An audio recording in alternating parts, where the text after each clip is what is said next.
Hey, this is Sky. Welcome to my YouTube channel. I like to identify ways that we can become stronger by pointing out areas in our lives that may be sources of suffering, causing us to be weaker, so we can learn to more effectively navigate around obstacles. One source of suffering that I think a lot of people are not really paying attention to, but it's been studied, is social media. Social media has been studied, and there's lots and lots of hundreds of papers written on this. It's a source of suffering because it causes depression. More people than not, I forget the exact percentage, but I mean, we're talking the vast majority of people that use social media these days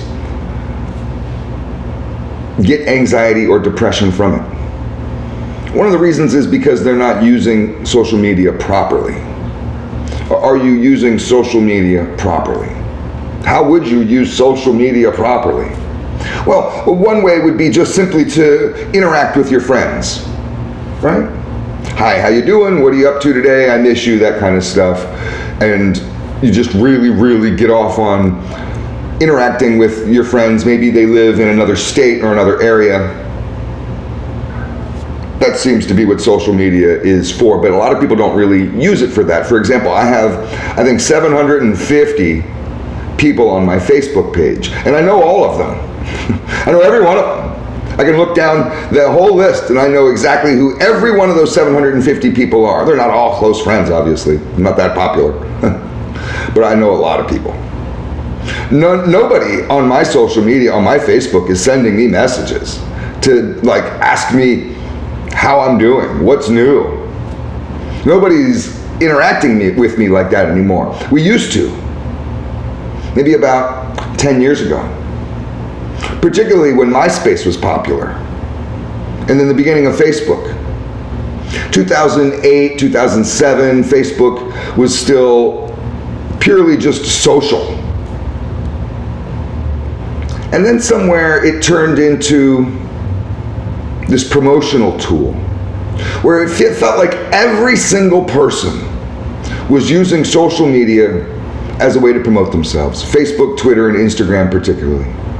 So a lot of the social aspect of it was gone, and it was just, have you seen what I'm up to lately? I would see friends around at the grocery store, and they'd immediately, instead of having a natural dialogue when you see a friend, they would immediately reference their social media post and whatever they're promoting recently, as if maybe I'm following them like a fan. I'm not your friend anymore, I'm just a fan. And everybody is now just part of your fan base. It's really weird. And everybody's promoting. Everybody's got a business or a brand, a lifestyle or this or that. Everybody's promoting something, whether it's directly engaging in a business, so they're trying to get clients or customers or a conversion rate off of the social media, or if it's just some individual who's just tailored their page. Instagram, you can monetize. I believe you might even be able to monetize on Facebook.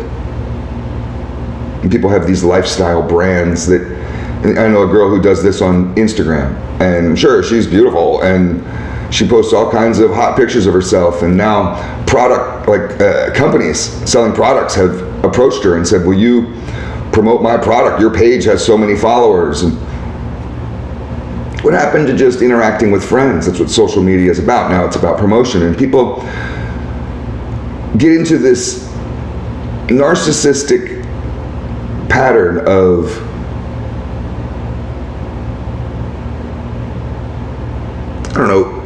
putting out material purely meant to get reaction.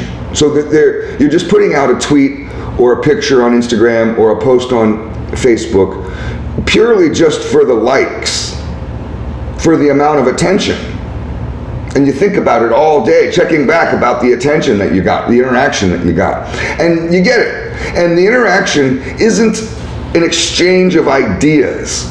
In the beginning of social media, particularly with MySpace and the beginning of Facebook, there was a true exchange of ideas, and you could engage people, even people that you didn't know, and have this back and forth of a dialogue. There wasn't this or I shouldn't say expectation, there wasn't this fear of being attacked. Now, it seems like everybody's posting bait, and then hoping for some sort of validation, and then they're getting it. But the validation isn't this exchange of ideas like we had before. It's just simply, you're right, by your fans saying, right on. That's not an exchange of ideas if I just tell you right on. And then there's people that want to troll in this reaction mode.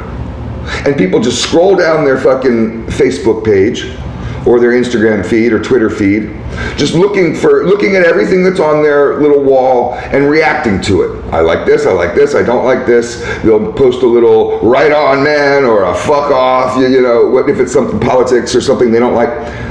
And people have become incredibly sensitive to where when you're in this mode, this kind of like aggressive fight mode, this weird troll mode that people get in where they are just scrolling down reacting.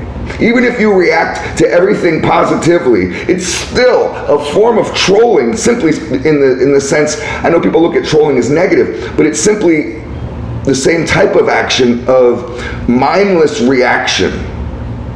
You're not really engaging with anybody. You're not looking to have a dialogue, to make friends, but people go, and I find myself getting trapped in this too. They see a post that elicits a reaction, which it's designed to, and they click on the comments and fire off some sort of my 2 cents. I'm not really engaging. I'm not really looking to make friends on this little feed. It's just my 2 cents, and everybody's giving their little 2 cents, and then somebody's going to give their 3 cents on your 2 cents. Well, I think your opinion's stupid. And it'll quickly devolve into fuck you. You wouldn't talk to me like that if we were out on the streets. I was just reading comments on a post on, it was Philosophy Insights, I think was the page on Facebook, and they post a lot of stuff. And one guy made a comment challenging the post. And his comment thread instantly, within seconds, devolved into a fight where these guys are threatening each other with physical violence. This is your social media. And then people wonder, well, why is it a source of suffering? Is it really a cause of depression? I don't know. This is the video game conversation all over again. I'm not on here just bashing technology or cell phones or video games. I'm not some old man trying to say your heavy metal music makes you worship the devil. This has been studied. So I think, I like to offer solutions. I don't like to just come on here and have a rant. I think there's a way to use social media for good, and it's to talk to your friends and family and engage with them, because maybe it's harder because of you're busy or whatever reason you have where people aren't socializing in person. So use it for social, engage with your friends. Don't just like their post. Talk to them on Messenger. How you doing? What's new at work? Let's just chat. Even if it's for 5 minutes, good to talk to you. Keep in touch. That is a positive way to engage with social media. That is fulfilling. Builds relationships, increases love amongst people, fellowship amongst men. And then the other way is to exchange ideas, not reaction, not blasting people that you think are stupid. You're so fucking stupid. I knew this guy was an idiot. And you sit there and blast him. I hate Tupac and fucking, there's all kinds of reactions that you see. I just saw a picture of Tupac on my Facebook page. That's why I brought it up, because the people are just blasting. It's like, what's the point of your comment? You're just looking for fights. Don't look for fights. Look for engagement. True engagement of a conversation, especially as men. Men need to have really good conversations with each other, where you're not flexing an attitude and you're not in this kind of fuck you, you dumb motherfucker kind of mode. You're honestly trying to learn and to express ideas. Those ways will make social media fulfilling. And constantly seeking validation makes it a source of suffering. It's going to make you crazy. And, I just think that we need to be conscious of how we use this tool. And it can be a tool or it can be a weapon. I probably could further this. I'm going to end the video here. This is enough food for thought for today, but I could go on this thread. Maybe I'll make another video about parents and what is appropriate as far as letting your kids use Instagram, your daughters use Instagram or Twitter, or and your sons using Facebook and YouTube and Instagram and all those things. That's a separate conversation. Use social media wisely. Use it to your benefit. Thanks for watching.